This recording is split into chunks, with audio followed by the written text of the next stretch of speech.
Hello everyone, welcome to dynamic study. तो आज की क्लास में हम डिस्कस करने वाले हैं 4 different types of classroom management style. Classroom management style की अगर हम बात करें तो हम क्लासरूम को किसी भी तरीके से मैनेज कर सकते हैं, बट अगर हम उस मैनेजमेंट को बेसिक कैटेगराइजेशन उसका करें तो बेसिकली 4 ऐसे टाइप्स होते हैं जिसमें क्लासरूम मैनेजमेंट को हम एक्सप्लेन कर सकते हैं या डिफाइन कर सकते हैं। ठीक है, तो आपको हर जगह अलग अलग टाइप का डिफ्रेंसिएशन मिल जाएगा, बट ये 4 बेसिक हैं। ओके, तो चलिए स्टार्ट करते हैं आज की क्लास। तो सबसे पहले तो हमारा ये जो 4 टाइप्स हैं ये मैंने यहाँ पे मेंशन कर दिया है। पहला है आपका अथॉरिटेरियन क्लासरूम मैनेजमेंट स्टाइल। ठीक है, नेक्स्ट है आपका अथॉरिटेटिव क्लासरूम मैनेजमेंट स्टाइल। अब अथॉरिटेरियन एंड अथॉरिटेटिव ये दोनों अलग अलग हैं, ये मत समझिएगा कि मैंने दोनों ही चीज़ें बार बार मेंशन कर दी, ऐसा नहीं है, दोनों अलग हैं। ठीक है, तो क्वेश्चन में आपका अथॉरिटेरियन एंड अथॉरिटेटिव ये दोनों ही पूछा जा सकता है, इसलिए दोनों आपको क्लियर होना चाहिए। देन आपका आता है परमिसिव एंड उसके बाद आपका आता है इंडल्जेंट। तो चलिए हमने ये समझ लिया। अब मैं आपको यहाँ पे क्या करने वाली हूँ, मैं एक आपको डायग्राम दिखाऊंगी, एक पिक्चर दिखाऊंगी। उस पिक्चर को अगर आपने समझ लिया, उस फिगर को अगर आपने समझ लिया, तो आपको ये पूरा टॉपिक अच्छे से क्लियर हो जाएगा। ठीक है, तो ये हमारा डायग्राम है, तो आप ऊपर देख सकते हैं इसको 4 विंडोज में डिफाइन किया गया है। सबसे पहले है आपका अथॉरिटेरियन। ठीक है, मैं यहाँ पर आपको मैंशन करती हूँ, जस्ट अ सेकेंड। तो ये आपका अथॉरिटेरियन हो गया। तो अथॉरिटेरियन, ठीक है, उसके बाद आपका आता है अथॉरिटेटिव, देन आपका परमिसिव एंड इंडल्जेंट।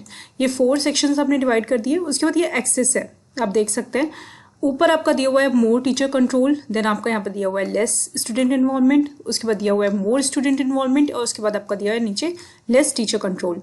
तो अगर आपने ये सारी चीज़ें समझ में आपको आ गई तो आप इजीली इनका मीनिंग समझ जाएंगे। सबसे पहले मोर टीचर कंट्रोल। मोर टीचर कंट्रोल का मतलब हुआ कि जहाँ पर टीचर का कंट्रोल ज़्यादा हो, ठीक है, जहाँ पर जो डिसीजन मेकिंग है वो टीचर के हाथ में ज़्यादा हो। उसके बाद लेस स्टूडेंट इन्वॉल्वमेंट का क्या मतलब हुआ कि जहाँ पर स्टूडेंट का इन्वॉल्वमेंट कम हो, मतलब क्वेश्चन आंसर हो गया, फीडबैक हो गया, रिव्यू हो गया, इस तरीके के जो प्रोसेस हैं जो क्लास में कम होते हों। ठीक है, बच्चे वहाँ पे कम बोल पा रहे हों, कम अपना इन्वॉल्वमेंट दिखा रहे हों। ठीक है, ये सारा होता है लेस स्टूडेंट इन्वॉल्वमेंट। उसके बाद आता है मोर स्टूडेंट इन्वॉल्वमेंट, इससे जस्ट अपोजिट, जिसमें स्टूडेंट्स जो हैं वो ज़्यादा इन्वॉल्व हो रहे हैं, वो हर जगह पे अपना फीडबैक दे रहे हैं, उनसे फीडबैक लिया जा रहा है। वो पूरा जो आपका क्लासरूम का प्रोसेस है, जो पूरा आपकी जो एजुकेशन है आपका, जो आप इम्पार्ट कर रहे हैं वहाँ पे, उसमें पूरी तरीके से इन्वॉल्व्ड हैं और अपना कंट्रीब्यूशन भी दे रहे हैं। ठीक है, ऐसा होता है मोर स्टूडेंट इन्वॉल्वमेंट में। उसके बाद आपका आता है लेस टीचर कंट्रोल, जहाँ पे टीचर का कंट्रोल कम हो। ठीक है, टीचर कंट्रोल कम होना ये अच्छा भी है और ये इसका नेगेटिव भी हो सकता है। तो ये अभी हम देखेंगे कि किस तरीके से परमिसिव एंड इंडल्जेंट में जहाँ पे लेस टीचर कंट्रोल होता है वहाँ पे किस तरीके से ये बेटर हो सकता है या ये वर्स्ट भी हो सकता है। तो देखिए, अब यहाँ पे हमें ये समझ में आ गया कि अथॉरिटेरियन एंड अथॉरिटेटिव, यहाँ पर ये दोनों ही में मोर टीचर कंट्रोल होगा। ठीक है, उसके बाद परमिसिव एंड इंडल्जेंट में लेस टीचर कंट्रोल होगा। उसके बाद अथॉरिटेटिव एंड इंडल्जेंट में मोर स्टूडेंट इन्वॉल्वमेंट होगा एंड अथॉरिटेरियन एंड परमिसिव में लेस स्टूडेंट इन्वॉल्वमेंट होगा, क्योंकि ये उसी एक्सेस पे पढ़ रहे हैं। इतना हमें समझ में आ गया। अब एक एक को डिटेल में देखते हैं। अथॉरिटेरियन का मतलब होता है कि जहाँ पर टीचर का कंट्रोल ज़्यादा हो और उसके साथ स्टूडेंट का इन्वॉल्वमेंट भी कम हो। मतलब यहाँ पर क्या हुआ, यहाँ पे जो अथॉरिटेरियन टीचर होगा वो कैसा होगा, वो ज़्यादा कंट्रोल करेगा क्लास को, प्लस उसके साथ साथ वो स्टूडेंट्स को इन्वॉल्व करने की कोशिश भी नहीं करेगा। ठीक है, तो ये ऐसा क्लासरूम कैसा होगा, बहुत ही बोरिंग होगा। ठीक है, प्रोग्रेसिव नहीं होगा, वहाँ पे स्टूडेंट्स का ज़्यादा इन्वॉल्वमेंट नहीं होगा। ठीक है, सारा डिसीजन मेकिंग जो होगा वो टीचर के हाथ में ही होगा। ओके, ये होता है अथॉरिटेरियन। इसके बाद जो आता है वह है अथॉरिटेटिव।